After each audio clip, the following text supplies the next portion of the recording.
Good. Welcome, everyone. Good to see you. And today, I just got a short word to bring to you, and I want to. And the verse I've been thinking about is 1 Corinthians 14, verse 1. 1 Corinthians 14, verse 1, which says, "Pursue love and earnestly desire the spiritual gifts, especially that you may prophesy." Remember, this comes straight after 1 Corinthians 13, which is all about love and what love is. And before 1 Corinthians 13, we have 1 Corinthians 12, which is all about the gifts. And 1 Corinthians 12 talks about showing you a better way and goes into love. So the previous two chapters have been speaking about spiritual gifts and love. And here in chapter 14, verse 1, Paul refers to them both.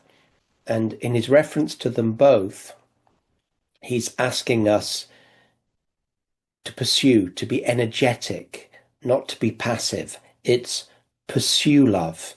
It's earnestly desire the spiritual gifts. And there's a beautiful balance here. As you probably know, the Corinthians were unbalanced. They lacked no spiritual gift, but they didn't know the better way. They didn't have love. They were fighting over who was the best. They were engaged in all manner of fleshly work and self-centeredness. They were using the gifts as trophies instead of tools. They were more interested in who had the gifts than how the gifts could help those that were really in need. The gifts of the Spirit are not about the person being used. The gifts of the Spirit are not about the person the Holy Spirit is using in the gifts so much as the person that needs the gift. So you might have a healing. God may be using you powerfully in healing gifts, but it's not about you. It's about the sick. God may be using you powerful in miracles, but it's not about you being a miracle worker. It's about the people that are desperate for a miracle in their life. God may be using you powerfully in the word of knowledge and prophecy, but it's not about you. It's about the people that need that encouragement, need to know that God knows. And so moving in the gifts is not about the person who has the gifts. Now, that's very different to Corinthians, and it's very different perhaps to a large amount of the charismatic and Pentecostal type of ministry, where we tend to put the person being used by God with the gifts on a pedestal, tend to have a little bit of a hero worship of someone God is using very powerful in these supernatural gifts, and we flock perhaps to their meetings because of the gifting. Well, it's not wrong going where God is manifesting his gifting, not wrong to go there at all, but we do have to be careful that we don't fall into the Corinthian trap. Also, there's the trap that we think that if somebody is being used by God very powerfully in giftings, therefore they must be very holy. Therefore they must be very sanctified. Therefore they must have lots of the fruit of the Holy Spirit. Almost like God is using them in the gifts of the Spirit because they are so holy.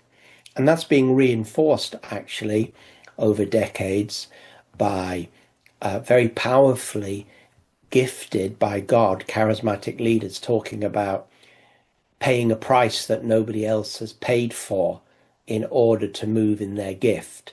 And so they even set themselves up as paying a price that none of us could possibly or would not be prepared to do. So in their presentation, not only do they have evidently great powerful gifts, but in their portrayal, they portray themselves, some of these people, as paying prices that none of us could have, super spiritual prices that none of us could pay, because if we could pay them, we would have powerful ministry like them. And so hearing that and thinking that reinforces a false idea that if someone is used very powerfully in the gifts by God, that therefore they must also be extremely holy and extremely sanctified. And that is not necessarily the case. You can be very powerfully gifted by God and very low in holiness. If you don't believe me, look at the Corinthians. They lacked no spiritual gift and they were extremely carnal. And so and that's why Paul said to them, you need a better way, the more excellent way, the way of love. And so here in this one passage, it's a beautifully summary, because it's not one or the other. It's not pursuing love and growing in holiness and serving or having the spiritual gifts. Or it's not having the spiritual gifts by themselves. It's both. And what Paul wanted for the Corinthians was that they would pursue love, actively pursue loving one another. Love, the fruit of the Holy Spirit, peace and patience and kindness and faithfulness and generosity of heart and kindness, goodness, self-control, humility, that they would pursue these, value these things, seek God for them, pursue them in their own lives and discipleship. To pursue love, it's active. It's not passive. It's not just letting it happen. It's like, Lord, I want to love. Lord, I want the fruit of the Spirit. Lord, I want the characteristics of the Beatitudes. Lord, I want wisdom that comes from above in James chapter 3. Lord, I want to exhibit what love is in 1 Corinthians 13. I'm pursuing these. I'm not just hoping that it happens, but this is my pursuit. It's active. But then also earnestly desire the spiritual gifts. There's an earnestness, a desire for the spiritual gifts, but it's rooted in pursuing love. I wonder how many people really want to be used in the gifts of God because they love people so much. Lord, use me in great power. Lord, let the gifts of the Spirit flow in marvelous, unprecedented ways through my life, purely because I love people and I want them to benefit from the gifts of the Holy Spirit. I want them to be healed. I want them to see miraculous breakthroughs. I want them to know a word that shows that God knows exactly what they're thinking, where they are, and will encourage them. I want them, Lord, to hear the prophecy. I want them, Lord, all these things. I want them to really be touched by you. And if you've ever been used in the gifts of the Spirit, even if you haven't been used much, but even if you've ever been used maybe once or twice, the effect upon people, it can be wonderful, can be absolutely tremendous. A gift of the Spirit can turn someone's life around in a moment. A miracle, a prophetic word, a word of knowledge, a prophecy. These things can turn a life around and bring them into contact with God in a life-changing manner. So the gifts are there for the building up and the encouragement and the edification of the church.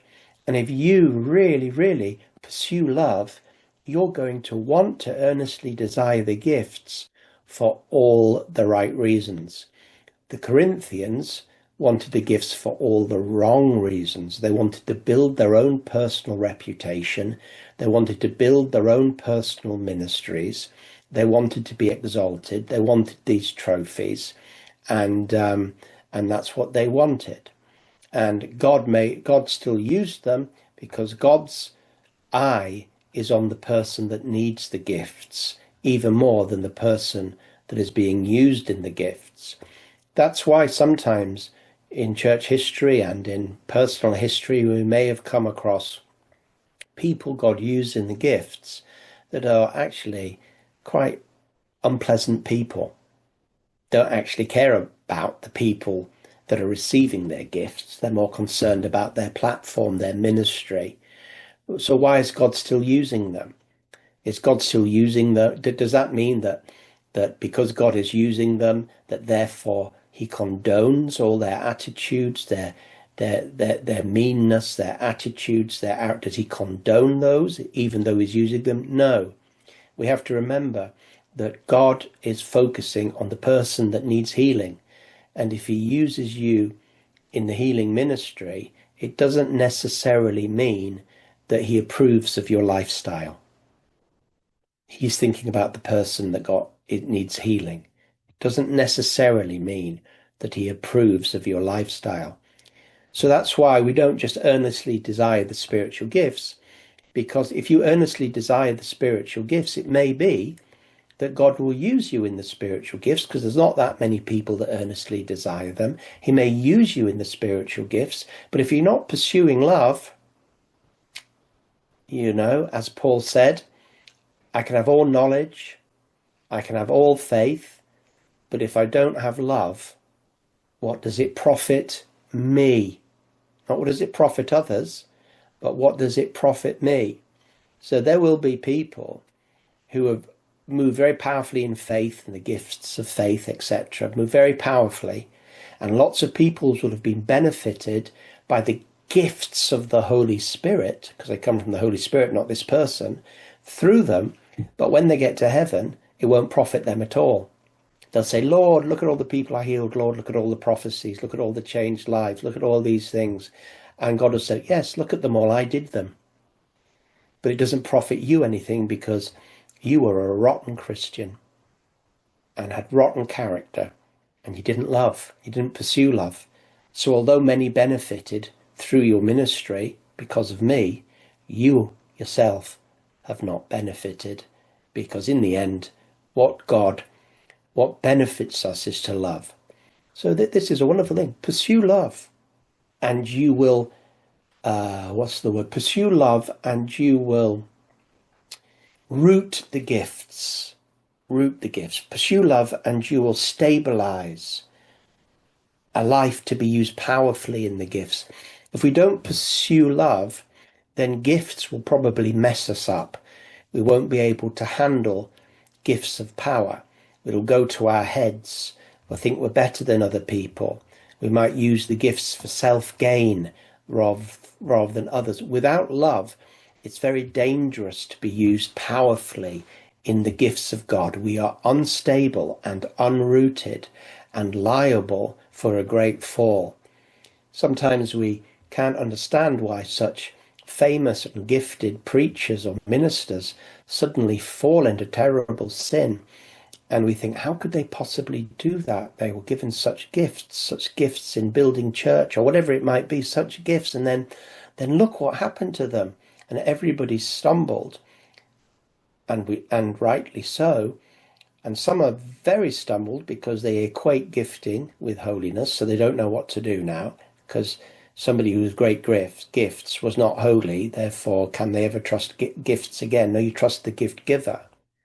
And so it's very difficult for anybody. It's the test of God's blessing. It's like people wanting their business to flourish.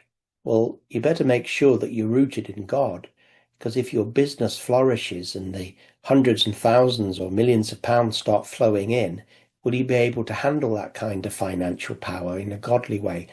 If somebody wants public prominence or wants to be, used by God in the public sphere or the political sphere or whatever sphere it might be, well, I hope he does. But if he gifts you in sport or gifts you in medicine or gifts you in whatever area, and you really begin to fly in that area, can you handle that kind of gifting? Are you rooted in love, or will that gifting ruin you because you can't cope with it because you're too self-centered? So what a wonderful thing. Pursue love. Some people think it's all about being holy and that the gifts don't even work today. I've heard some people say, which is nonsense, oh, you Christians that believe in the gifts, you're all about the gifts, but in my church, we're all about the fruit. Have you ever heard that? Oh, some churches are fruit focused and others are gift focused. Wait a second. The fruit of the Holy Spirit is as supernatural as the gifts of the Holy Spirit. You know, they're both incredibly supernatural, but it's not pursuing discipleship and holiness. Sorry, pursuing discipleship, holiness, and love, and then forgetting about the gifts. Oh, I don't need the gifts. I choose not to use them. We don't need the gifts. We're just pursuing the Lord way. Pursue love, but earnestly desire the spiritual gifts, especially that you should prophesy. The gifts of the Holy Spirit come as the Holy Spirit desires, and he gives to those as he desires, when he desires. But it's not just sit back and say, well, God will use me if he wants me. Paul says if you earnestly desire the spiritual gifts, you can expect that the Holy Spirit will respond to you. And so it's not just the Holy Spirit gives gifts to whoever he wants, through whoever he wants, and we don't do anything about it because he'll do it sovereignly without any interaction. If we earnestly desire, then we can expect the gifts of the Holy Spirit and all gifting from the Holy Spirit to increase. But if we pursue love, we are going to use those gifts to God's glory, not just to the benefit of others, but to ourselves. And not only that, rooted in love, we'll be able to move in greater level of spiritual gifting without that spiritual gifting ruining us or we misusing those spiritual gifts to ruin others. We will be pursuing love, desiring the gifts, and if we keep that in our mind, although we'll make mistakes, we will be growing in maturity and power. Thank you, Pastor Peter.